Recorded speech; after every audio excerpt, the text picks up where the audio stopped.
Greetings everyone, Contestants42, your lone archiver here. In my last video, I used the stalwart and the machine gun and hinted that I would be using the heavy machine gun and the laser cannon in this video. We're going to start with clips of the heavy machine gun, and I'm going to talk about the heavy machine gun, and then we'll get into the laser cannon. The heavy machine gun is essentially just the same way that the stalwart upgrades, not upgrades, but kind of side grades in other ways, into the regular machine gun. The regular machine gun upgrades into this thing. You get heavy penetration as opposed to medium penetration, which lets you hit all kinds of things. You can hit hulks from the front, you can hurt chargers from any angle and just hit them. You get more damage from just actually properly penetrating through things, so instead of doing 65% damage, you get more full damage, which just leads into a lot of good things. The trade-off is that your magazine size goes down from 175 to 100. Your ergonomics go from just kind of bad, but like overall okay and half decent, to genuinely just awful. And you just have to deal with this thing, which is very hard to control for most players. I like playing with it on the highest RPM setting, because I feel like if you want to hit a weak spot, it's just better to just like go like and take out the enemy immediately. But for most situations, you probably want to play on the 450 RPM setting or the 600 RPM setting. The 750 is just too much for recoil to control. Besides that level of recoil, you probably want to run either the fortified armor set, simply because you want to be able to control that recoil easier from a crouched or prone position, or you want to run peak physique, because this thing takes a while to turn targets. As you see from here, me shooting at these gun tips, it takes me almost like a fourth of a second to go that distance in between the two gun chips to switch from one to the other. This thing also has higher damage because, well, it fires a higher caliber of bullet, so kind of course it does. It does 150 normal damage and 35 durability damage. This was a shadow patch change when all of the enemies that have high durability, like, for example, Factory Striders, tanks, and Bile Titans, got the ability to be hurt by more weapons, but at the downside of, well, you now have to do a lot more damage with these weapons as opposed to anti-tanks, because anti-tank weaponry still has to find some place in the balance. This, unfortunately, just was undocumented for the heavy machine gun, going down 15 points of durability damage, and I know that doesn't sound like a lot, but it went from being able to shoot down the underside of a Factory Strider on top of just it also having more health, from like a third of a magazine to almost the entire magazine. That's like a 70 bullet difference. That's not acceptable. That's not like a, oh, oopsies, we didn't really think about the consequences of this. And it's also not an oh, oopsies, because they literally didn't tell us the change happened in the patch notes. They only omitted it later on the Discord and the Reddit. This was an intended change that just missed the patch notes. I don't really understand how chaotic things are over at Arrowhead, but like, I feel like if you don't have everything that's been changed on the patch notes yet, you aren't ready to ship the update yet. And that's not even something that takes a lot of work. Just like double check with the team that morning to make sure that like we haven't missed anything, and then just like, you know, add it to the patch notes before shipping the update. And even then, there's been hot fixes that since then. You think that if you missed a patch note, you would at least say, hey, we missed this patch note, so we're going to say it was here in this hot fix. But it's been in since this game, like this game update. So this is the reason why it feels like that. But no. Another thing I'm using in this video is the new Purifier, and also Stim Pistol, because it's me. The reason why I'm using Stim Pistol is also because you kind of have to use the supply pack with this thing. Its magazine capacity is only, you know, 100, and then you also have one less magazine than the standard machine gun, and the standard machine gun is already just designed as a heavy suppressive weapon. You're supposed to be firing this thing a damn lot. You're not really supposed to be frugal with shooting it. However, with the heavy machine gun, you do have to be frugal with shooting it, because you have to manage the recoil, you have to manage your ammo capacity, and you have to manage your magazines.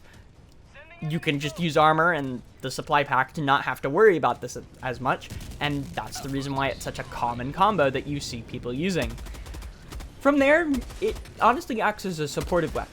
Because of its suppressive, high stagger force, high RPM nature, it's the same thing as the other machine guns, and you can use it to keep enemies off of allies, and because you're only firing one bullet at a time as opposed to the explosive force, the grenade launcher, or, you know, any other weapon that you're going to be using for stagger force, like a shotgun, it is more accurate in terms of you're not going to hit your teammate if, for example, hunters just jumped on them, as long as you're actually trying to shoot for the hunter and waiting for the reticle to be over the hunter before you fire, which is honestly the only downside when it comes to trying to shoot things off teammates with this thing. It's the fact that you have a slower time to turn, which is where the peak physique passive can come in that part of it, if you're only firing quick bursts to keep things off of things. Because of that, if you're fighting bugs with this, which honestly most people are probably going to prefer the regular machine gun over this for fighting bugs, but this does have the advantage of being able to hurt chargers, and that's just good. Just stun a charger and then shoot it. It still will take you a while to kill because of the durability damage decrease on this. But charger limbs only tend to have about 70% durability, and that means that you're still getting 30% of that 150 normal damage. So, you know, you're getting about 50 normal damage in there still. Now, I am going to briefly explain how durability damage works. But if you want more information on how damage works in general, the .gg wiki for Helldivers 2 is very useful in terms of figuring this stuff out. There's quite literally a dedicated page for damage that'll explain how damage works. Every single part of an enemy in this game has a durability percentage. We can think of this as a ratio between its normal damage and its durability damage it takes. For example, if a part has 0% durability, that means the normal damage of the weapon is done in its entirety, but none of its durability damage is counted in.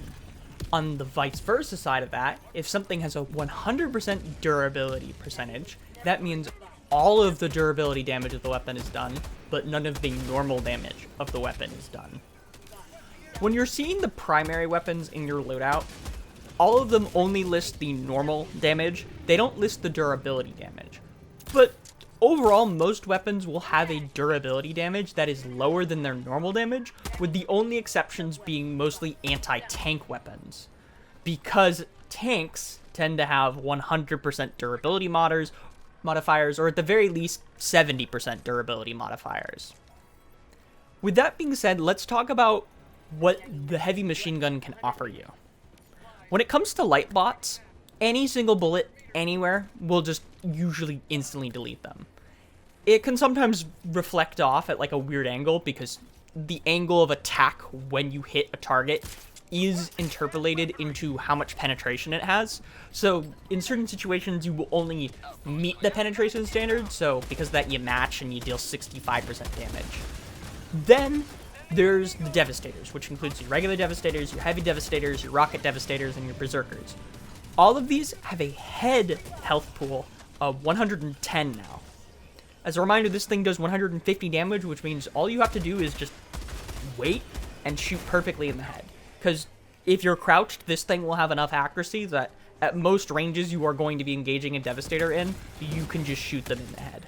That doesn't necessarily mean you always want to shoot Devastators in the head with your machine gun, because some things will cost more ammo, and you might want to save it for that, especially if you have a primary weapon that is good for taking out Devastators, which at higher difficulties of bots, that's mostly what you're going to theme your primary weapon around. It's designed to take out the swaths of Devastators you're going to be dealing with. And then we get into the heavy bots. The light bots are, you know, your troopers and raiders and stuff. Devastators are medium bots. Hulks are your heavy bots. There's a couple varieties of them. There's the bruisers, there's the flamers, but for the most part, they're all functionally the same in terms of health pools. The key thing you want to do is just aim for the red growing Oculus. This has 250 health. It has the same heavy penetration armor resistance as this gun, so that means you're going to be doing 65% damage to the current patch. And it has a 25% durability modifier. This means that per shot on a Hulk, you're going to be doing about 80 damage to it when it comes to the eye. And if you can hit it 5 times, you will have done enough damage to break the Hawkeye because it has 250 health, and 4 shots only gets you to 240. So you need that last 10 damage from somewhere. If you have a revolver, it can sometimes even just be better to shoot a Hulk in the eye with the revolver now, which is wild to me, and I don't know how they thought that was okay. Like, I understand that some people are like, you shouldn't be complaining about that. No, the thing is I'm terrified by that prospect, because if that's allowed to be in the game, there's going to be so much more bullshit happening, and it's going to slowly become a problem of, it's gone from medium penetration against bots feels like a requirement to heavy penetration against bots is going to feel like a requirement if that's going to be allowed consistently. But I also understand it's a change that was made with the intention of like, oh, well, you can run revolver as an option if you need heavy penetration for whatever reason in your arsenal, which is important for solo play because you get less options in terms of, you know, you're only one person as opposed to 4. Where this really shines, though, is when you're dealing with hordes of rocket walkers. The reinforced scout striders on tier 8s and above are very, very numerous. You are going to be dealing with like at least 20 of them at once at some times. And because of that, it's important to have a tool that lets you take out entire hordes of them. Now, the autocannon is good for this. The grenade launcher to a certain extent is good for this. Anything with medium penetration allows you to take care of them, but this does full damage to them. And not only does it do full damage to them, but you can shoot the underplate and take them out in 3 shots with something that has, you know, up to 750 RPM. It also has enough stagger force to stop them from shooting you back accurately, allowing you to just keep mowing down them all when they're clumped up from a patrol and coming straight towards you. It also is, again, really good at dealing with berserkers, because you don't even have to be aiming for the eye with a Devastator, you know, the head. What you can actually do is you can just kind of hit the torso or the chest, and because you're overpenning and properly doing full damage, you'll shred through them pretty fast anyway. However, you do have one drawback as opposed to something like the autocannon or even the other weapon we'll be talking about today, the laser cannon. You struggle with dealing with turrets with this damn thing. The durability nerf, even with the most recent buff to make it so that way turrets now take double damage from the back to make up for their weak spot, feeling more like a weak spot. But that's still not enough, especially when trying to shoot out a cannon turret from the rear at a really far distance, which is sometimes what you need to do before pushing up into a base. You just don't have the accuracy at those distances to just take care of these things. And that is a really bad thing for bots. Because especially on the higher tiers where every single point of interest, it feels like, has a cannon turret, you're going to be shredded through really quickly by them. A single one of these can blindside you and just directly one-shot you if you're not paying attention. And it's especially important if you have a mech player, as I've demonstrated in those videos. For lighter turrets, such as the ones you find on command bunkers, the mortar turrets, and the anti-air turret encampments, you can shoot through them at any angle and take them out relatively quickly. But all of the tank turrets you're going to have a hard time with. Even shooting a shredder tank from the back can be more arduous than it would like to be. It does, however, also have another benefit of gunships. Gunships can be taken out decently easily with this because you just keep shooting for the same thruster and it goes down quite fast even though you don't deal good durability damage because the gunship thrusters just don't have high enough health for that to end up mattering.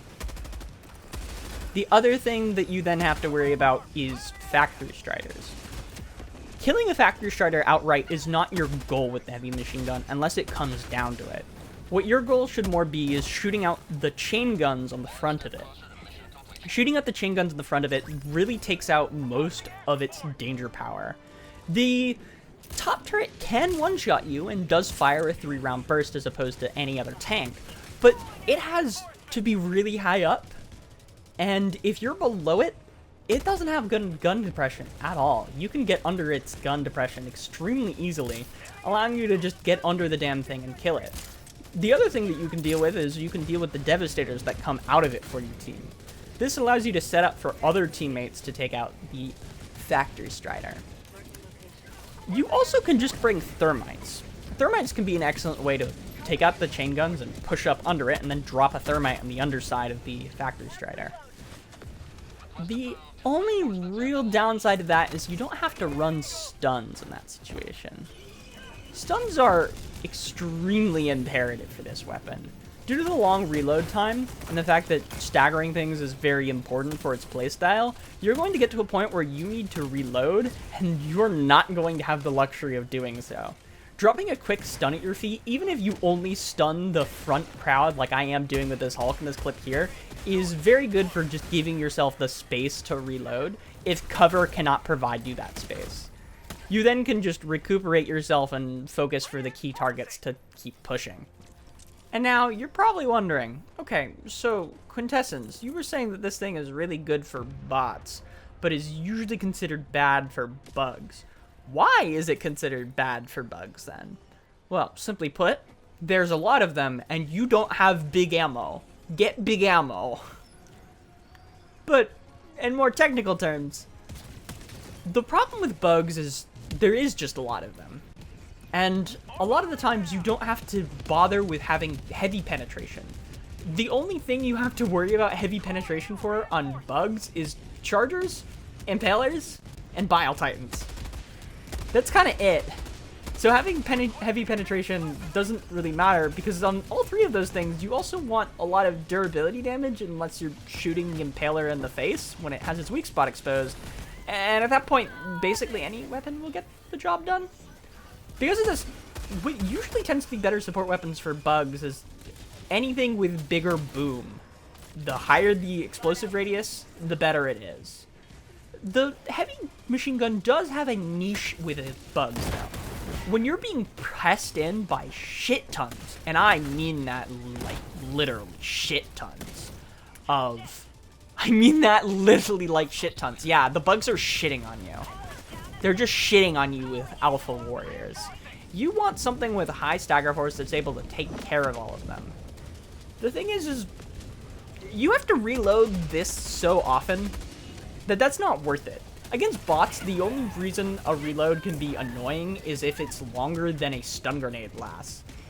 Otherwise, you can kind of just drop a stun and get away with it. With bugs, no, you need a reload to be very fast. It's the reason why team reloading can feel very important on a couple of bug weapons for just dealing with hordes of them. This doesn't have either of those qualities. It only can hurt one thing at a time because collateraling is not as viable in Helldivers 2 outside of the railgun as we all wish it would be, and even then it is hard to pull off. So you're just kind of stuck with shooting one bug at a time, which usually will eat 2 shots.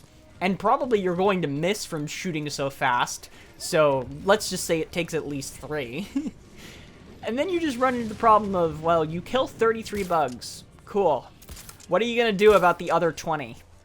Yeah, I know, that's pedantic, but here we are. This is how it feels to play bugs. So, really all you can end up using this for is taking out, what, like, alpha commanders and hive guards faster than the regular machine gun would, and maybe armored bile spears, but beyond that, you're not doing anything unique. It can't even take out spore towers or, you know, shrieker nests that effectively, because you're stuck with only 35 durability damage against something that has has full durability health and has 2,500 damage to deal. You're not gonna even be doing that quickly. Like, it takes almost your entire mag to kill it. So, it kind of sucks for bugs for those reasons. It doesn't have good enough durability damage to do with the larger targets. The other targets, the regular machine gun is better for. The reload leaves you too vulnerable for too long. And most devastatingly, none of the upsides to it, as opposed to the regular machine gun, make up for any of this in the slightest. So that's why it's a lot better for bots than bugs. So I've yapped about what this thing's good for. I've yapped about what this thing's bad for. But this is the hard part that a lot of people don't seem to get about Helldivers is, how do you build around it then? We've already talked about good backpacks to use with it, because that's one of the advantages it has over something like the autocannon, for example, where you can run a backpack. But what do you want to run for your other stratagems? Well, ideally you want to take something that can take out anti-tank. So, 110 rocket pods, precision strike, railgun cannon, the 120 barrage, the 380 barrage. the 500 kg. All good examples of ways you can take out big enemies. Also, the Eagle Airstrike is another thing you can take. These are all just good options for taking care of larger enemies. If you want to fall in line more with the supportive role, you can actually take something like Smokes or the shield generator relay, or just EMS mortars, that sort of stuff. Just play full into support. And then when it comes to what your primary should be, something like an SMG can be really good. Anything you can use on the move very efficiently. The crossbow can even be nice, but the only issue there is the fact that you just don't have a weapon for rapidly dealing with tons of light bots that are spread out. If they're all together, you of course just one crossbow shot does it. But saving your ammo where you can, something that for precision long range is another good option. So essentially, to break it down, SMGs, anything with good explosive potential can be nice. Any assault rifle is good. The only thing that is bad is, like, for example, there's no reason to run a shotgun with this, even if you're running, like, against bugs, despite the fact that shotguns are so good against bugs, because you just don't need that level of firepower. You already have the firepower for something you'd use a shotgun for with this, and you're already going to be running a supply pack to boot. So with that all in that in mind, I'm just going to stop yapping about the heavy machine gun. You've already been seeing the gameplay footage in the background. This was actually done at the very start of the morning for me. This was the first thing I did when I woke up that day. I just hopped into a quick play and was like, alright, time to just play Helldivers. I need some B-roll footage for talking about the heavy machine gun. So this is that.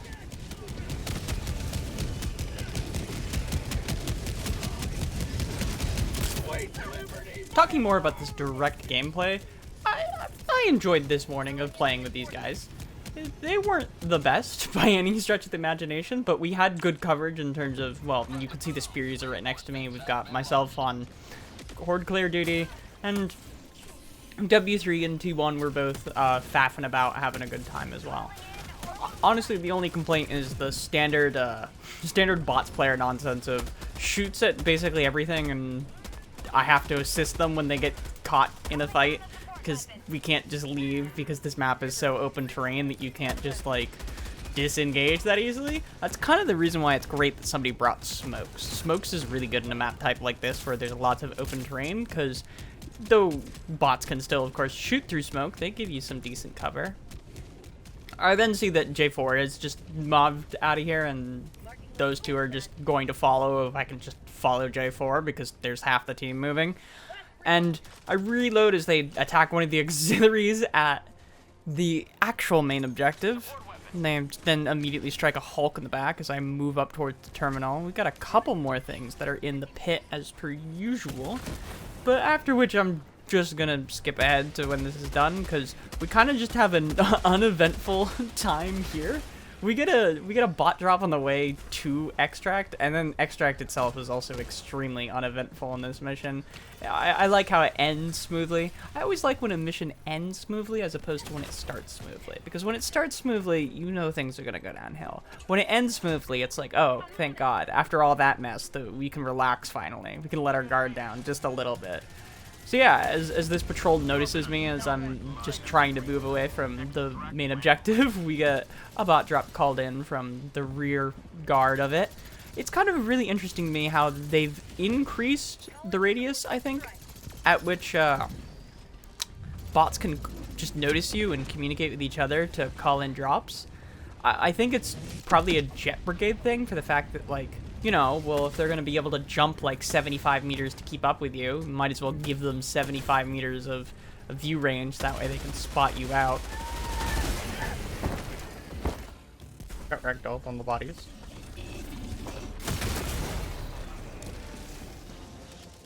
Damn it.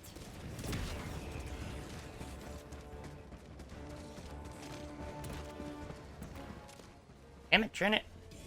Dropped it.